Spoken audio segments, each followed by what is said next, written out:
Service in Sullivan has issued a severe thunderstorm warning for Rock County in south central Wisconsin until 7:15 p.m. At 6:14 p.m., National Weather Service Doppler radar indicated a severe thunderstorm capable of producing large destructive hail up to tennis ball size and damaging winds in excess of 60 miles an hour.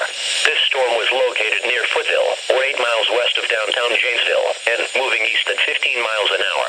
At 5:43 p.m., quarter-size hail was reported with this storm in Evansville. Also at 5:54 p.m., multiple power poles and trees were reported down near Orfordville with this storm.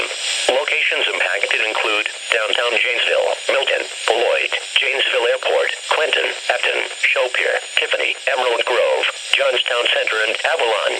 Severe thunderstorms produce damaging wind in excess of 60 miles per hour, destructive hail, deadly lightning, and very heavy rain.